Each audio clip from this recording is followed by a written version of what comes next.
মোহাম্মদপুরে যৌথ বাহিনীর অভিযানে 2 জন নিহত, ঘটনাস্থল থেকে 5 জন আটক, বেশ কিছু অস্ত্র উদ্ধার।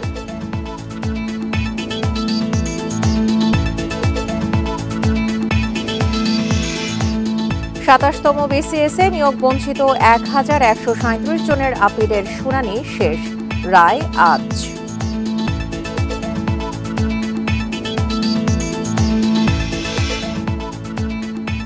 এখনো উচ্চ আদালতে বেশিরভাগ রায় লেখা হয় ইংরেজিতে, দীর্ঘদিনের অভ্যাসকে মূল কারণ বলছেন আইনজীবীরা। দেড় মাসেও সব বই হাতে পায়নি চট্টগ্রামের শিক্ষার্থীরা, পিডিএফ ফরম্যাটে চলছে পড়াশোনা। কুয়েটে সংঘর্ষের ঘটনায় অজ্ঞাত 400 থেকে 500 জনকে আসামি করে মামলা হয়েছে। বুধবার রাতে খান জাহান আলী থানায় মামলাটি করেন বিশ্ববিদ্যালয়ের সিকিউরিটি ইন্সপেক্টর মনিরুজ্জামান লিটন। এদিকে দাবি আদায় না হওয়া পর্যন্ত ভিসি, প্রভিসি ও ছাত্র বিষয়ক পরিচালককে বর্জনের ঘোষণা দিয়েছে শিক্ষার্থীরা। 28 ফেব্রুয়ারি পর্যন্ত ক্লাস পরীক্ষা স্থগিত ও তদন্ত কমিটি করেছে বিশ্ববিদ্যালয় প্রশাসন। খুলনা প্রকৌশল বিশ্ববিদ্যালয়ে ছাত্র রাজনীতি বন্ধ নিয়ে সংঘর্ষে জড়ায় শিক্ষার্থীরা, এতে অন্তত 50 জন আহত পায়। ঘোষণা অনুযায়ী বুধবার ক্লাস পরীক্ষা হয়নি। বিকেলে কুয়েট চিকিৎসা কেন্দ্রের সামনে জড়ো হয় শিক্ষার্থীরা। দাবি পূরণ না হওয়া পর্যন্ত ভিসি, প্রভিসি ও ছাত্র বিষয়ক পরিচালককে বর্জনের ঘোষণা দেন তারা। কুয়েটের VC sir, pro VC sir, DSW sir থাকা অবস্থায় আমরা কোনো ধরনের একাডেমিক কার্যক্রম করছি না, আর এরা এখানে থাকার যোগ্য না। এদিকে বিশ্ববিদ্যালয় সিন্ডিকেট 28 ফেব্রুয়ারি পর্যন্ত ক্লাস পরীক্ষা স্থগিত করে দেয়। ছাত্র রাজনীতি বন্ধের নির্দেশ কঠোরভাবে অনুসরণের হুঁশিয়ারি দিয়েছেন উপাচার্য। লেজুর ভিত্তিক যে রাজনীতি নিষিদ্ধ করা আছে, এখন যদি কোনো শিক্ষক, কর্মকর্তা, কর্মচারী, ছাত্রছাত্রী জড়িত থাকে, তাহলে তাকে একদম যে আইন আছে বিধি অনুযায়ী তাদেরকে সর্বোচ্চ শাস্তি নিশ্চিত করা হবে। কোনো অবস্থাতেই আমরা এই ক্যাম্পাসে লেজুর ভিত্তিক রাজনীতি চাই না। পুলিশ বলছে ক্যাম্পাসের পরিস্থিতি এখন স্বাভাবিক রয়েছে, আইন শৃঙ্খলা বাহিনীর বাড়তি সদস্য মোতায়েন রয়েছে। আমাদের এখানে আপনারা শুধু পুলিশ দেখছেন, বাট বিজিবি বা অন্যান্য যারা যৌথ বাহিনী যারা আছে, অন্যান্য বাহিনী আমাদের সহযোগী যারা, তারা আশেপাশেই আছে। কারণ আসলে একটা জায়গায় তো থাকলে তো হবে না, এই জন্য তারা বিভিন্ন জায়গাতে তার মুভমেন্ট আছে। এর আগে প্রশাসনিক ও একাডেমিক ভবনে তালা দেয় শিক্ষার্থীরা। অভিজিৎ পাল, ইন্ডিপেন্ডেন্ট নিউজ, খুলনা।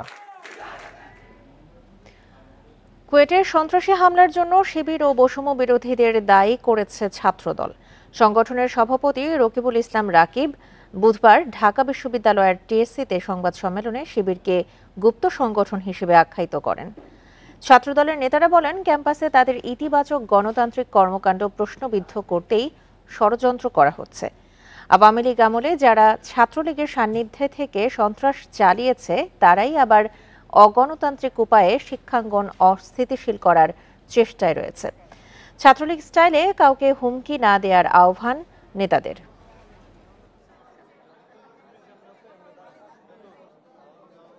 ফুটেজে দেখা যাচ্ছে যে বৈষম্য বিরোধী ছাত্রদের আহ্বায়ক, আমরা তাকে শিবিরের নেতা হিসেবেই জানি, এবং ক্যাম্পাসেও গতকাল যারা হামলা করেছে তাদের সবাইকে শিবিরের নেতা হিসেবে জানে। তারা সরাসরি গিয়ে হামলা চালালো এবং বিনা কারণে। নিজেদের স্বার্থেই অন্তর্বর্তী সরকার ফ্যাসিস্টদের জায়গা দিতে চায় বলে মন্তব্য করেছেন বিএনপি মহাসচিব মির্জা ফখরুল ইসলাম আলমগীর। বলেন, নতুন দলে ভেড়াতেই এমন কৌশল। বুধবার দুপুরে রাজধানীতে ছাত্রদলের এক অনুষ্ঠানে এসব কথা বলেন বিএনপি মহাসচিব। আওয়ামী লীগ নেতাদের ক্ষমা চেয়ে ভোটে অংশগ্রহণ ইস্যুতে এক উপদেষ্টার বক্তব্যের প্রতিক্রিয়ায় প্রশ্নও তোলেন তিনি। রাজধানীর খামারবাড়ি কৃষিবিদ মিলনায়তনে নতুন সদস্য সংগ্রহে ফর্ম বিতরণ ও নবায়নের অনুষ্ঠান আয়োজন করে ঢাকা মহানগর ছাত্রদল। এবং সাধারণ শিক্ষার্থীদের অধিকার আদায়ের জন্য আপনারা গণঅভ্যুত্থান পরবর্তী দেশে নতুন ধারার ছাত্র রাজনীতি নিয়ে আলোচনায় অংশ নেন সাবেক ও বর্তমান ছাত্রনেতারা। তাদের অভিযোগ, ছাত্রদলকে নানাভাবে উস্কে দেওয়ার চক্রান্ত করছে একটি গোষ্ঠী। এই বাংলাদেশে গুপ্ত রাজনীতির অবসান চেয়েছি। অনুষ্ঠানে প্রধান অতিথির বক্তব্যে বিএনপি মহাসচিব বলেন, অন্তর্বর্তী সরকারের 7 মাসেও নির্বাচনের দৃশ্যমান কোনো উদ্যোগ নেই।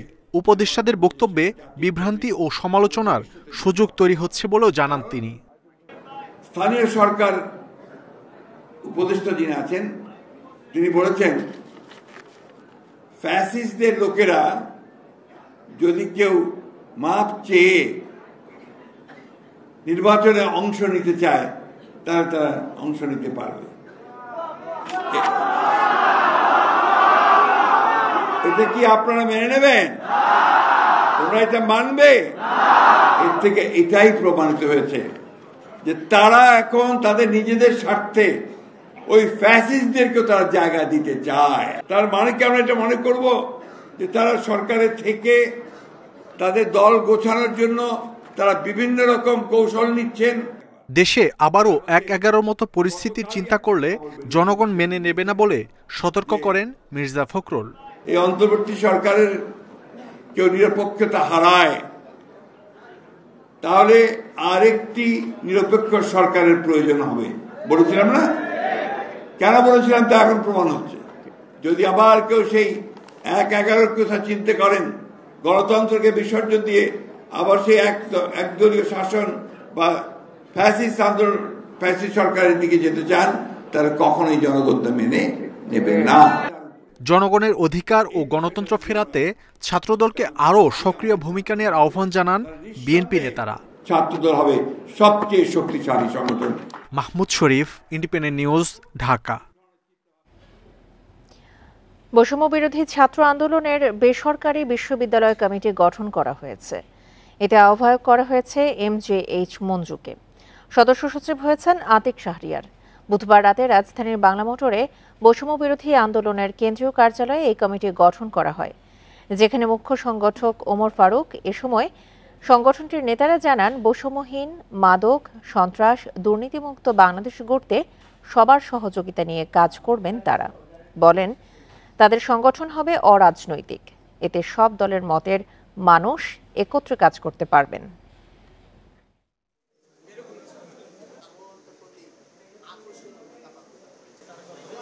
MJH মঞ্জুকে আহ্বায়ক, আতিক শাহরিয়ারকে সদস্য সচিব, ওমর ফারুককে মুখ্য সংগঠক এবং সাবিনাকে মুখপাত্র করে বৈষম্য বিরোধী ছাত্র আন্দোলন সম্মিলিত বেসরকারি বিশ্ববিদ্যালয়ের কমিটির আত্মপ্রকাশ করা হয়েছে। অন্তর্বর্তী সরকারের সংস্কার প্রচেষ্টায় ইতালি সরকারের সমর্থন থাকবে। দেশটির পররাষ্ট্র ও আন্তর্জাতিক সহযোগিতা মন্ত্রণালয়ের উপমন্ত্রী মারিয়া ত্রিপোদি কথা জানিয়েছেন। বুধবার রাষ্ট্রীয় অতিথি ভবন যমুনায় প্রধান উপদেষ্টার সঙ্গে সাক্ষাতের সময় তিনি এই সমর্থনের কথা জানান। বলেন, বাংলাদেশ তার সরকারের কাছ থেকে পূর্ণ সমর্থন পাবে। অবৈধ অভিবাসন বন্ধে বাংলাদেশকে ইতালির সঙ্গে একত্রে কাজ করার আহ্বান জানান তিনি। দুদেশের ভালো সম্পর্কের কথা উল্লেখ করে মারিয়া বলেন, ইতালিতে বাংলাদেশি প্রবাসীরা নানা গুরুত্বপূর্ণ ভূমিকা পালন করছেন। এ সময় প্রধান উপদেষ্টা জানান, বিদেশে দক্ষ কর্মী পাঠাতে কাজ করছে অন্তর্বর্তী সরকার।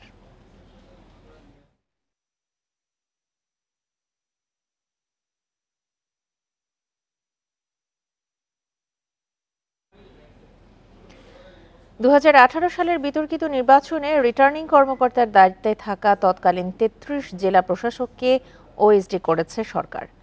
বুধবার জনপ্রশাসন মন্ত্রণালয় এই সংক্রান্ত প্রজ্ঞাপন জারি করে। ২০১৮ সালের নির্বাচনে জেলা প্রশাসক ও রিটার্নিং কর্মকর্তা হিসেবে দায়িত্ব পালন করেছেন এই ৩৩ জন। এর আগে আরও ১২ কর্মকর্তাকে ওএসডি করা হয়েছিল। ২০১৮ সালের এই নির্বাচনে দিনের ভোট রাতে হওয়ার অভিযোগ রয়েছে। ওই নির্বাচনে জেলা প্রশাসকের দায়িত্ব পালন করা অনেক কর্মকর্তা অতি উৎসাহী ভূমিকাও পালন করেন। এদিকে ২০১৪ এবং ২০২৪ সালের বিতর্কিত নির্বাচনে দায়িত্বপ্রাপ্ত কর্মকর্তাদের বিরুদ্ধেও ব্যবস্থা নেওয়া হবে বলে জানিয়েছে মন্ত্রণালয়।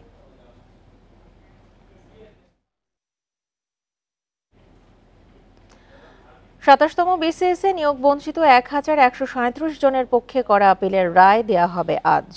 বুধবার প্রধান বিচারপতি সৈয়দ রেফাত আহমেদের নেতৃত্বাধীন ৫ সদস্যের আপিল বিভাগ রায়ের এই দিন ধার্য করে। এর আগে এ সংক্রান্ত রায়ের বিরুদ্ধে করা ৩টি আপিলের শুনানি শেষ হয়। ২৭তম বিসিএসে প্রথমবারের মৌখিক পরীক্ষা বাতিলের সিদ্ধান্ত বৈধ ঘোষণা করে হাইকোর্টের রায় বহাল রেখে ২০১০ সালে রায় দেয় আপিল বিভাগ। সেই রায় পুনর্বিবেচনা চেয়ে ১,১৩৭ জনের পক্ষে গত বছর আলাদা আবেদন করেন ১৪০ জন। শুনানি নিয়ে গেল ৭ নভেম্বর আপিল বিভাগ লিভ টু আপিল মঞ্জুর করেন।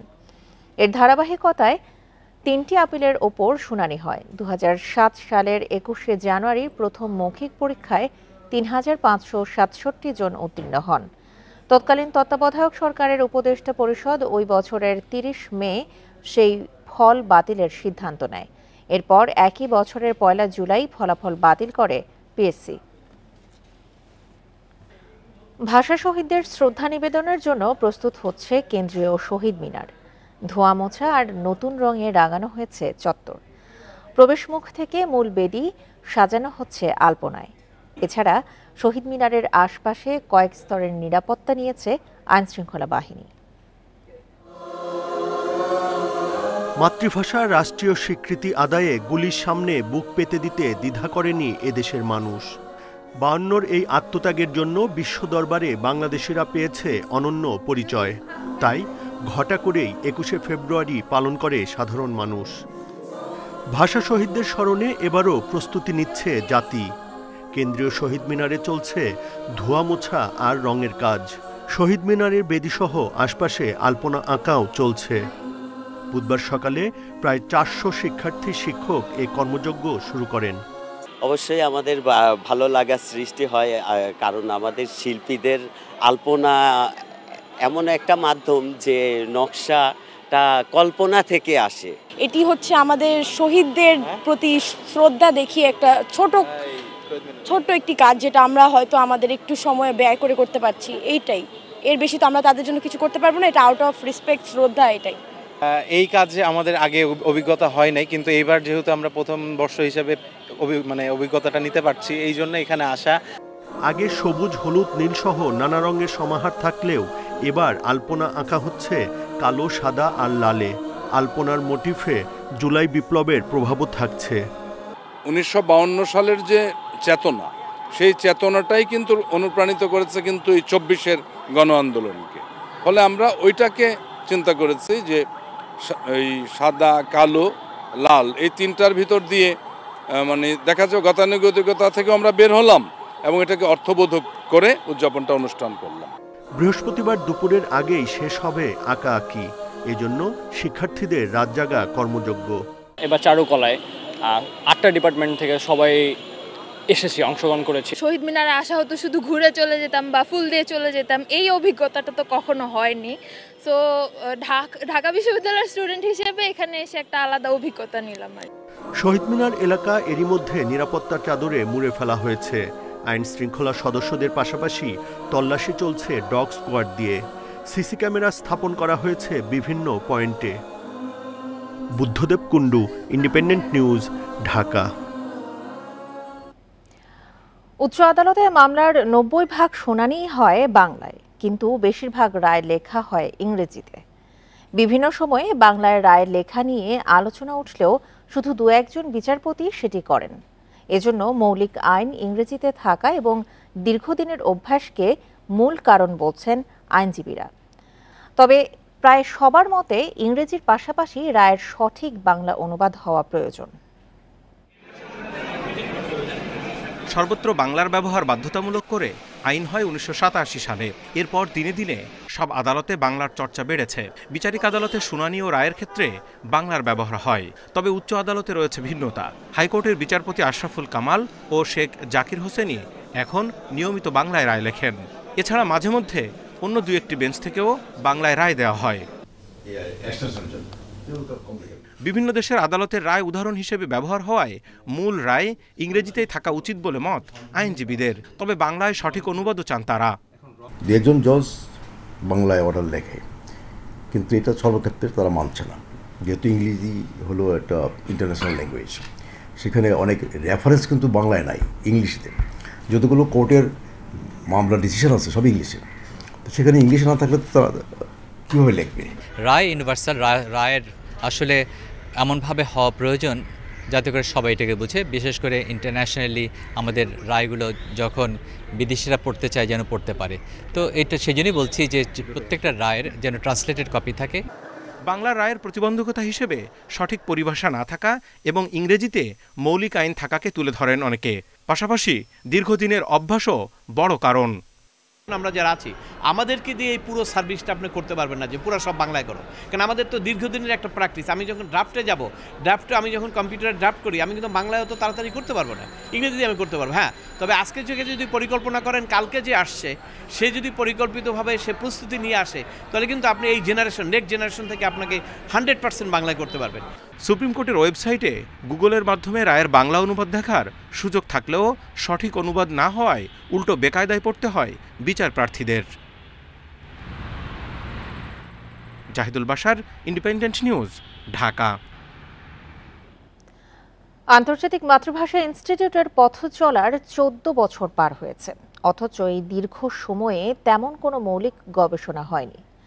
অন্যদিকে প্রতিষ্ঠানটির 98টি পদের মধ্যে 71টি পদই খালি। পতিত সরকারের শাসনামলে প্রতিষ্ঠানটিকে গতিশীল করতে কার্যকর কোনো উদ্যোগও নেওয়া হয়নি। 2011 সালে রাজধানীর সেগুনবাগিচায় যাত্রা শুরু করে আন্তর্জাতিক মাতৃভাষা ইনস্টিটিউট। আন্তর্জাতিক ভাষা ও দেশের বিভিন্ন জনগোষ্ঠীর ভাষা নিয়ে উঁচু মানের গবেষণা করার কথা ছিল প্রতিষ্ঠানটির। কার্যক্রম শুরুর 14 বছরেও তেমন গবেষণা নেই প্রতিষ্ঠানটির। বাংলাদেশে কতগুলো ভাষা রয়েছে, সেই ভাষাভাষী মানুষের প্রকৃত সংখ্যা কত, এই বিষয়গুলো নিয়ে 2014 সালে প্রায় 4.5 কোটি টাকা ব্যয়ে একটি সমীক্ষার কাজ শুরু হয়। এই সমীক্ষা থেকে প্রাপ্ত তথ্যউপাত্ত দিয়ে 10 খণ্ডের একটি পূর্ণাঙ্গ গবেষণা গ্রন্থ প্রকাশ হবার কথা, অথচ 10 বছর পেরিয়ে গেলেও প্রকাশ হয়েছে মাত্র 1 খণ্ড। প্রতিষ্ঠানটিতে ভাষা জাদুঘর থাকলেও প্রচারণার অভাবে তেমন কোনো দর্শনার্থী আসে না। চিঠি দেওয়ার পরে কয়েকটা প্রতিষ্ঠান থেকে এসেছিল, এসে দেখে ঘুরে গেছে তারা, এবং বিভিন্ন প্রাইভেট বিশ্ববিদ্যালয় থেকে কিন্তু আমি দায়িত্ব নেওয়ার পরে তারা আসছে, ঢাকা বিশ্ববিদ্যালয় থেকে আসছে, বিভিন্ন ডিপার্টমেন্ট থেকে। এটা কার্যক্রমটা আমাদের চলছে, তবে আরও মনে হয় গতিটা বাড়ানো দরকার। ইনস্টিটিউটের জনবল কাঠামো অনুযায়ী 98টি অনুমোদিত পদ আছে, অথচ এত বছরেও পদগুলোতে নিয়োগ দেওয়া হয়নি। 98টি পোস্ট আমাদের, সেখানে 71টি পোস্ট খালি আছে। আমরা মন্ত্রণালয়ে লিখেছি, আমি আসার পরে মন্ত্রণালয়কে লিখেছি, এই 71 পোস্ট পেলে আসলে এই প্রতিষ্ঠান ভালো একটা অবস্থানে যাবে। ভাষা গবেষকরা বলছেন প্রতিষ্ঠানটিকে স্বাধীনভাবে কাজ করতে দিতে হবে, সেই সঙ্গে বিশেষজ্ঞদের নিয়োগ দেয়া উচিত। একটা মাতৃভাষা পিডিআর বের করছিল, যেটা বেশ ভালো মানেরই গবেষণা, এবং চেষ্টা করা হচ্ছে। আশা করা যায় সামনে হয়তো আরও ভালো কাজ হবে, আমরা হয়তো এই বিষয়গুলো নিয়ে আরও ভালো ভূমিকা তাদের দেখতে পাবো। নতুন করে অনুবাদ ও বিপন্ন কিছু ভাষা নিয়ে কাজ শুরু হয়েছে বলছে ইনস্টিটিউট। আমলাতান্ত্রিক জটিলতা সহ নানা কারণে আন্তর্জাতিক মাতৃভাষা ইনস্টিটিউট এত বছরেও তেমন আলো ছড়াতে পারেনি। আগামীতে গবেষণায় জোর দিয়ে প্রতিষ্ঠানটি আসলেই আন্তর্জাতিক হয়ে উঠুক, এমনটাই প্রত্যাশা সংশ্লিষ্টদের। নূরে আলম, ইন্ডিপেন্ডেন্ট নিউজ, ঢাকা। ইশারা ভাষা না জানার কারণে সাধারণ মানুষের কাছে নানা অবহেলা ও অবজ্ঞার শিকার হন শ্রবণ ও বাক প্রতিবন্ধীরা। দীর্ঘদিন ধরে ইশারা ভাষাকে প্রাথমিকের পাঠ্যপুস্তকে সংযুক্ত করার কথা বললেও এখনও তা আমলে নেয়নি সরকার। ফলে অদূর ভবিষ্যতে শ্রবণ প্রতিবন্ধীদের ভাষা সর্বজনের হয়ে ওঠার সম্ভাবনা দেখছেন না বিশ্লেষকেরা। ভাষা আবিষ্কারের আগেও মানুষের মনের ভাব প্রকাশের একমাত্র মাধ্যম ছিল নানা রকমের অঙ্গভঙ্গি। কালের বিবর্তনে যা রূপ পেয়েছে ইশারায়। অর্ধেকটা কথা আর বাকিটা ইশারার সমন্বয় 21-এর প্রাণের গানকে এভাবেই ফুটিয়ে তুলছেন বাক ও শ্রবণ প্রতিবন্ধীরা। শ্রদ্ধা জানাচ্ছেন ভাষা আন্দোলনের বীর শহীদদের প্রতি।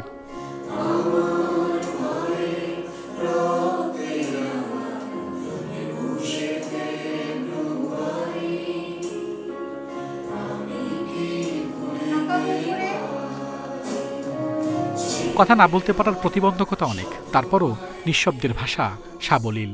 এখানে ওদের মুখের দিক তাকালে, ওদের এক্সপ্রেশন দেখলে আমরা ওদের ভাষা বুঝতে পারি, আর ওরা খুব স্পেসিফিক করে দেয় আমাদেরকে ওরা কি চায়। রাজধানীর অ্যাঞ্জেল শেপ বেকারিতে যারা কাজ করছেন তারা প্রায় সবাই বধির। নেই কথার ফুলঝুরি, খাবারের স্বাদ বুঝতে সাহায্য নিতে হয় ইশারার। বুঝাই দিয়ে আমার সাববান 5টা বার্গার বান, এই বিভিন্ন ইশারায় ভঙ্গিতে বুঝাই দিলে ওনারা বোঝায়। জাতিসত্তার পরিচয় এবং মনের ভাব প্রকাশের অন্যতম বাহন ভাষা। তবে শ্রবণ ও বাক প্রতিবন্ধী মানুষের বৈচিত্র্যময় জীবনের প্রকাশ ঘটে ইশারার মাধ্যমে। ইশারাই যেন তাদের মাতৃভাষা। অটিস্টিক নিউরোলজিক্যাল ডিজঅর্ডার বুদ্ধি প্রতিবন্ধীদের অনেকেই একে অপরের সাথে যোগাযোগ করেন ইশারায়। এ ভাষাকে সর্বজনের করে তোলা এবং প্রতিবন্ধীদের জনসম্পদে পরিণত করতে সবাইকে ইশারা ভাষা শেখানোর তাগিদ বিশ্লেষকদের। লেখাপড়ার একটা পর্যায়ে যে তারপর কিন্তু তারা সেখান থেকে ড্রপ আউট হয়ে আসে, হয়তো এসএসসি কমপ্লিট করলো, তারপরে আর তারা কোনো গাইডলাইন পাচ্ছে না বা তারা কোনো এরকম কোনো দেখতে পাচ্ছে না, ভবিষ্যৎ দেখতে পাচ্ছে না যে এর পরের ধাপে যে সেইভাবে এগিয়ে যেতে পারবেন। ওয়ার্ল্ড ফেডারেশন অব দ্য ডেফের তথ্য মতে দেশে বাক ও শ্রবণ প্রতিবন্ধী ৩০ লাখ মানুষ, তাদের মধ্যে নিবন্ধিত ১,৬৬,৩৯৭ জন। আল আমিন হোসেন, ইন্ডিপেন্ডেন্ট নিউজ, ঢাকা। ১.৫ মাসেও নতুন শিক্ষাবর্ষের সব বই হাতে পায়নি চট্টগ্রামের শিক্ষার্থীরা। এখনও প্রাথমিক ও মাধ্যমিকে ২৫% মতো বই পৌঁছায়নি। পিডিএফ ফরম্যাটে প্রিন্ট করে আপাতত পড়াশোনা চালাচ্ছে অভিভাবকরা। প্রাথমিক শিক্ষা কর্মকর্তারা বলছেন, জুলাই আন্দোলন ও কিছু সংশোধনের কারণে কিছুটা বিলম্ব হচ্ছে। চট্টগ্রামের পাঁচলাইশ ও বাইজিত এলাকার স্কুলগুলোতে চতুর্থ ও পঞ্চম শ্রেণীর শিক্ষার্থীরা এখনও হাতে পায়নি কোনো বই। চট্টগ্রামের সব এলাকার স্কুলের চিত্র প্রায় একই। কোনো স্কুল এক শ্রেণীতে 3টা বই পেলেও অন্য স্কুলের একই শ্রেণীর শিক্ষার্থীরা পেয়েছে 5টি বই। নবম ও দশম শ্রেণীর অধিকাংশ শিক্ষার্থীরা বই পেলেও ষষ্ঠ ও অষ্টম শ্রেণীর শিক্ষার্থীরা পেয়েছে মাত্র 2-1টি করে বই। নির্ধারিত সময়ে শিক্ষার্থীদের বই না পেয়ে বিপাকে অভিভাবকরা। ক্লাস 4-এর আমরা বাইরে থেকে কোনো কালেক্ট করি নাই, তো আমাদেরকে ওনারা বারবার বলতেছে যত দ্রুত সম্ভব আমরা বই পাবো। কিছু জায়গায় পাইছে, কিছু কিছু জায়গায় এখানে একটু পাইনি। আমরা আশা করি যাতে অতি শীঘ্রই আমাদের বাচ্চাদের ছেলেমেয়েদেরকে যদি বইগুলো দেয় তাহলে আমাদের জন্য ভালো হয়, শিক্ষার্থীদের জন্য ভালো। বেশিরভাগ অভিভাবক পুরানো বই জোগাড় ও পিডিএফ ফরম্যাটে ফটোকপি করে শিক্ষার্থীদের পড়াশোনা চালাচ্ছেন। আমরা এতগুলো টাকা খরচ করে আমাদের যে কয়টা অধ্যায় লাগতেছে আমরা সেটাই করে নিচ্ছি আর কি। না, আমরা বই পাই নাই এখনো, পিডিএফ থেকে করে সংগ্রহ করে পড়াচ্ছি। জুলাই আন্দোলন পাঠ্য বইয়ের সংযোজন বিয়োজন সহ ছাপানোর কার্যাদেশ দিতে দেরি হওয়ায় বই পৌঁছাতে দেরি হচ্ছে বলে জানিয়েছে প্রাথমিক শিক্ষা অফিস। 5 আগস্টের যে জুলাই বিপ্লব যে পরিবর্তনটা হয়েছে তার কারণেও কিন্তু অনেক সময় এইগুলো কাজগুলো স্মুথলি চলেনি এবং কোয়ালিটির ক্ষেত্রে কোনো ছাড় দেওয়া হচ্ছে না। এই সমস্ত কারণেই কোয়ালিটিটা এনশিওর করতে গিয়ে একটু দেরি হচ্ছে। প্রাথমিকে 75% ও মাধ্যমিকে পৌঁছেছে মাত্র 80% বই, দাবি শিক্ষা কর্মকর্তাদের। আলমগীর সবুজ, ইন্ডিপেন্ডেন্ট নিউজ, চট্টগ্রাম। পরীক্ষা নিরীক্ষা, অপারেশন ও ওষুধের জন্য দুর্ভোগ পোহাচ্ছেন রোগীরা। তাদের অভিযোগ, ট্রলি কিংবা পরীক্ষার জন্য দালালদের দিতে হচ্ছে বাড়তি টাকা। এছাড়াও ওয়ার্ড বয়, আনসারদের সিন্ডিকেটেরও অভিযোগ রয়েছে। তবে হাসপাতাল কর্তৃপক্ষের দাবি, ওষুধ যন্ত্রপাতির সংকট থাকলেও রোগীদের দেয়া হচ্ছে সব সেবা। চট্টগ্রাম মেডিকেল কলেজ হাসপাতালের হৃদরোগ বিভাগের দৃশ্য এটি। মেঝে ও আশেপাশে শুয়ে আছেন এনজিওগ্রাম করতে আসা রোগীরা। 2টি মেশিন দিয়ে গড়ে 20 থেকে 25 জন রোগীর এনজিওগ্রাম হতো। তবে 4 বছর ধরে বিকল ক্যাথল্যাব মেশিন, এতে ভোগান্তিতে রোগীরা। মেশিনের জন্য আমাদের অনেক কষ্ট, অনেক দীর্ঘদিন লাইন থাকতে হয়, আবার কোনো সময় ঠিকভাবে হয় না। যদিও একটা মেশিন নষ্ট, যার কারণে হয়তো অনেকে কষ্ট পেয়ে থাকে। আমি চাই না এখানে কেউ কষ্ট হোক, যদি দ্রুত সম্ভব মেশিনটা ঠিক করুক। আগামী মাসে নতুন মেশিন স্থাপন হতে পারে বলে জানিয়েছে হাসপাতাল কর্তৃপক্ষ। এই মাসে অথবা আগামী মাসে ওই এনজিওগ্রাম মেশিনটা আমরা পেয়ে যাব ইনশাআল্লাহ। এনজিওগ্রাম মেশিনটা আসলে আমাদের চট্টগ্রাম, বৃহত্তর চট্টগ্রামের লোকজন এটাতে অনেক উপকৃত হবে। দুর্ভোগের আরেক নাম বগুড়ায় শহীদ জিয়াউর রহমান মেডিকেল কলেজ হাসপাতাল। রোগীদের অভিযোগ, ফ্রিতে ট্রলি, ওষুধ ও পরীক্ষা নিরীক্ষার কথা থাকলেও টাকা ছাড়া মিলছে না সেবা। হুইল চেয়ার সেটাও পর্যন্ত পাচ্ছি না। সরকারি কর্মকর্তা তারা, কিন্তু তাদের যে কোনো একটা কাজের জন্য আমাকে টাকা পেইড করতে হচ্ছে। সেটা মোটামুটি হয়ে গেছে, এগুলো আমরা হয়তো বা সামনের মাস থেকে শুরু করতে পারবো। হ্যাঁ, তাহলে আরো ব্যাপক পরিসরে আমরা এই সার্ভিসটা দিতে পারবো, বিশেষ করে এই প্যাথোলজি সার্ভিসটা, মানে পরীক্ষার। একই চিত্র বরিশাল মেডিকেলেও। হাসপাতালের 3টি সিটি স্ক্যানের মধ্যে চালু রয়েছে একটি। এনজিওগ্রাম, এমআরআই, লেসিক যন্ত্রটিও অকেজো অবস্থায় পড়ে আছে। মন্ত্রণালয়কে চিঠি দিলেও মিলছে না সাড়া। একটা আছে আরেকটা নাই, 2টা আছে একটা নাই, তাহলে কখনো সেবা হবে না। সবগুলো সমন্বয় যখন হবে তখনই ভালো সেবা হবে। সেই সমন্বয়টা আমাদের এখানে নেই, তারপর আমরা আমাদের সাধ্যমতো সেবা চালিয়ে যাচ্ছি। খুলনা মেডিকেলে পরীক্ষা নিরীক্ষার 51টি যন্ত্রপাতি অচল হয়ে পড়ে আছে। এছাড়াও অপারেশনের জন্য অপেক্ষা করতে হয় দীর্ঘ সময়। লোকবল সংকটের কারণে সেবা দিতে হিমশিমে চিকিৎসকরা। Tanzil Hasnat, Independent News. এ নিয়ে আরো জানাতে বরিশাল থেকে যোগ দিচ্ছেন আমাদের সহকর্মী আল আমিন। আল আমিন, বরিশাল মেডিকেলে তো অনেক যন্ত্রপাতিরই সংকট দেখা যাচ্ছে। এই অবস্থায় চিকিৎসা কার্যক্রম চালাতে কি ধরনের প্রতিবন্ধকতা পোহাতে হচ্ছে?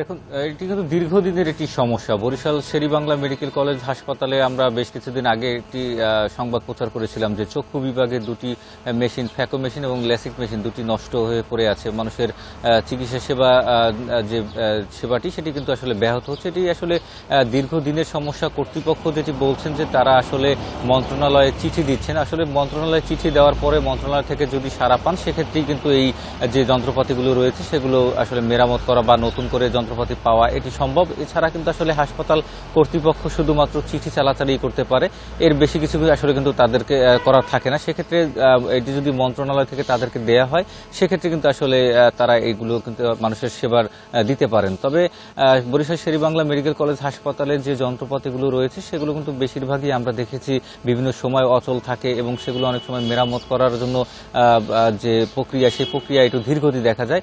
এই রকমের কিন্তু আসলে বরিশাল শেরেবাংলা মেডিকেল কলেজ হাসপাতালে দীর্ঘদিন এই সমস্যাটি কিন্তু আসলে সমাধানের জন্য যে উদ্যোগ সেই উদ্যোগ কিন্তু কর্তৃপক্ষ বারবারই নিচ্ছেন, কিন্তু আসলে এই সমাধান কিন্তু আসলে পাচ্ছেন না।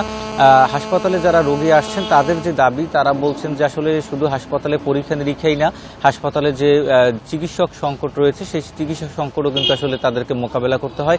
দীর্ঘ লাইনে দাঁড়িয়ে তাদেরকে চিকিৎসা নিতে হচ্ছে। একজন চিকিৎসকের পক্ষে প্রতিদিন 200 থেকে 250 রোগী দেখা কিন্তু আসলে একটি বিশাল ব্যাপার হয়ে দাঁড়ায়। আসলে যে প্রতিদিন কিন্তু বরিশাল দক্ষিণ অঞ্চলে যত রোগীরা রয়েছে তারা কিন্তু আসলে এই বরিশাল শেরেবাংলা মেডিকেল কলেজ হাসপাতালের বহির্বিভাগে চিকিৎসা নেন। ধারণ ক্ষমতার দ্বিগুণ কিন্তু রোগী ভর্তি থাকেন বরিশাল শেরেবাংলা মেডিকেল কলেজ হাসপাতালে, যেহেতু বিভিন্ন উপজেলা জেলা থেকে এই হাসপাতালে চিকিৎসা নিতে আসেন। সেক্ষেত্রে আমরা অনেক সময় দেখি যে আসলে যে বেড সংখ্যা থাকে সেই বেডের তুলনায় কিন্তু অধিক রোগী ভর্তি থাকে। সেক্ষেত্রে হাসপাতালে যে চিকিৎসক রয়েছে তাদেরকে কিন্তু হিমশিম খেতে হয়। সেক্ষেত্রে কিন্তু হাসপাতালে চিকিৎসক দীর্ঘদিন ধরে এত বড় মেডিকেল একটা হাসপাতালে এই যে যন্ত্রপাতির সংকট রয়েছে, এখন পর্যন্ত সেটির কোনো সমাধান কেন করা হয়নি? কর্তৃপক্ষ কি বলছে?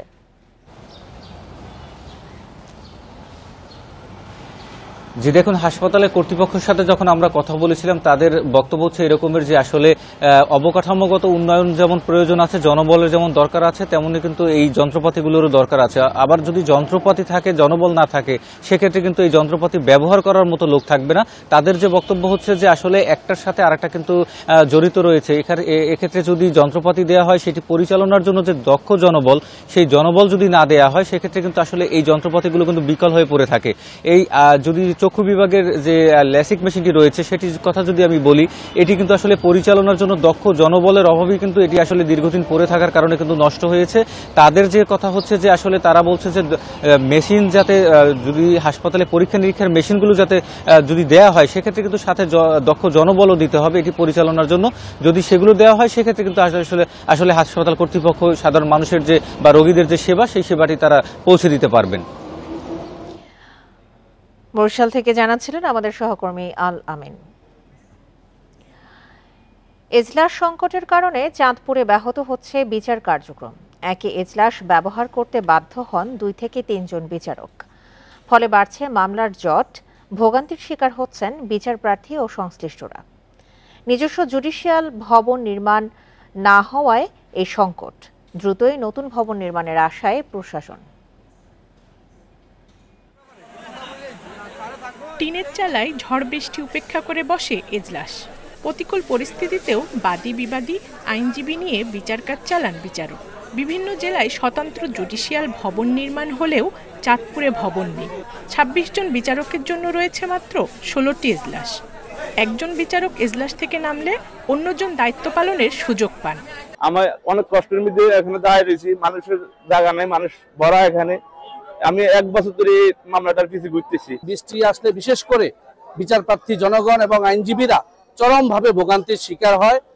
এজলাস সংকটে প্রতিদিনই বাড়ছে মামলার জট, ফলে চরমে উঠেছে বিচার প্রার্থীদের দুর্ভোগ। তবে রাজনৈতিক পট পরিবর্তনের পর এবার দ্রুত জুডিশিয়াল ভবন নির্মাণ হবে বলে আশা সংশ্লিষ্টদের। কেন জুডিশিয়াল ভবনটা হচ্ছে না এই 16-17 বছর, এটা বুঝে নিতে হবে যে তৎকালীন পেশিবাদী সরকারের কারণে জুডিশিয়াল ভবনটা চাঁদপুর হচ্ছে না। বর্তমান প্রেক্ষাপটে আমাদের এই যে সমস্যা ছিল সেটা সমাধান হবে এবং সিজিএম ভবনটা হয়ে যাবে। জুডিশিয়াল ভবন নির্মাণ প্রকল্প আবারও মন্ত্রণালয়ে পাঠিয়ে দ্রুত সময়ের মধ্যেই পাশ করার আশায় জেলা প্রশাসক। আমরা খুব দ্রুত সময়ের মধ্যে যাতে এই প্রকল্পটা যাতে আমরা একনেক থেকে পাশ করতে পারি, একনেকের ডিজায়ার অনুযায়ী আমরা হয়তো প্রকল্পটা পুনরায় প্রেরণ করবো মন্ত্রণালয়ে। আশা করি খুব দ্রুত সময়ের মধ্যেই আমরা এই প্রকল্পটা হয়তো আলোর মুখ দেখবে। চাঁদপুরের আদালতে সব মিলিয়ে বিচারাধীন মামলা রয়েছে প্রায় 43,000। এজলাস সংকট নিরসন হলে দ্রুত মামলা নিষ্পত্তির আশায় আইনজীবী ও সংশ্লিষ্টরা। Independent news. শিক্ষা, স্বাস্থ্য, সামাজিক সূচকের উন্নয়ন সহ জীবনমান পরিবর্তনের কারণে সাতক্ষীরার দেবহাটা উপজেলার মাঝ পারুলিয়াকে আদর্শ গ্রাম ঘোষণা করা হয়েছে। স্বনির্ভর গ্রাম গড়ে তুলতে এই ঘোষণা জানিয়েছে প্রশাসন। সাতক্ষীরার সবচেয়ে ছোট উপজেলা দেবহাটা, 5টি ইউনিয়ন নিয়ে এর আয়তন 173.3 বর্গ কিলোমিটার। এই উপজেলার একটি গ্রাম মাঝপারুলিয়া, যেখানে শতভাগ স্যানিটেশন, বিদ্যুৎ, ড্রেনেজ ব্যবস্থা সহ রয়েছে জীবনযাপনের সব সুবিধা। এছাড়া উন্নত যাতায়াত ব্যবস্থা, বাল্যবিবাহমুক্ত গ্রামটিকে সম্প্রতি জেলার আদর্শ গ্রাম ঘোষণা করেছে প্রশাসন। এখানে বাল্যবিবাহমুক্ত, স্যানিটেশন ব্যবস্থা খুবই ভালো। এখানে প্রায় শতভাগ শিক্ষার হার। আমাদের বয়সে যারা আছে ফ্রেন্ড সবাই একসাথে মিলেমিশে থাকি, খেলাধুলা করি, স্কুল কলেজে যাই। এখানে তাদের ভিতরে কোনো বিচ্ছেদ হয়ে থাকে না। আদর্শ গ্রামের সব উপাদান রয়েছে বলে দাবি এই গ্রামের বাসিন্দা ও ডাকসুর সাবেক এই নেতার। আদর্শ গ্রাম হওয়ার ক্ষেত্রে অবকাঠামোগত উন্নয়ন, রাজনৈতিক অবস্থানে মাঝপারুলিয়া সব কিছু মিলাইয়ে আমি মনে করি সমস্ত পূর্বশর্তগুলো এখানে আছে। মাদকমুক্ত ও সন্ত্রাসী কার্যকলাপ না থাকায় গ্রামটিতে নেই কোনো সংঘাত। নিজেদের সমস্যা থানা পুলিশের না গিয়ে সমাধান করা হয় সালিশের মাধ্যমে। আমরা চেষ্টা করব কেস কাম যাতে কোর্টে থানায় না যায়, আমরা গ্রামে বসে মীমাংসা করার চেষ্টা করব। স্বনির্ভর গ্রাম গড়ে তুলতে এই উদ্যোগ বলে জানিয়েছেন জেলা প্রশাসক। আমরা 7টা উপজেলায় 7টা গ্রামকে আমরা আদর্শ গ্রামে রূপান্তরিত করবো আর কি। যে গ্রামগুলি হবে একেবারে মাদকমুক্ত, সমস্ত প্রকার চুরি ডাকাতি মুক্ত, যেখানে দারিদ্র থাকবে না, ভূমিহীন থাকবে না, যেখানে মানুষের মধ্যে সম্প্রীতি থাকবে, যেখানে শতভাগ শিক্ষা নিশ্চিত হবে। গ্রামটিতে বসবাস 4,000 মানুষের, যেখানে রয়েছে 9টি শিক্ষা প্রতিষ্ঠান, একাধিক ক্ষুদ্র কলকারখানা সহ সরকারি বেসরকারি 8টি প্রতিষ্ঠান। Independent news. আর ছিল এখনকার মতো ইন্ডিপেন্ডেন্ট সংবাদে। ইন্ডিপেন্ডেন্ট টেলিভিশনের সব খবর আরও বিস্তারিত জানতে চোখ রাখুন ফেসবুক, ইউটিউব এবং এক্সে। ধন্যবাদ সবাইকে আমন্ত্রণ পরের আয়োজনে।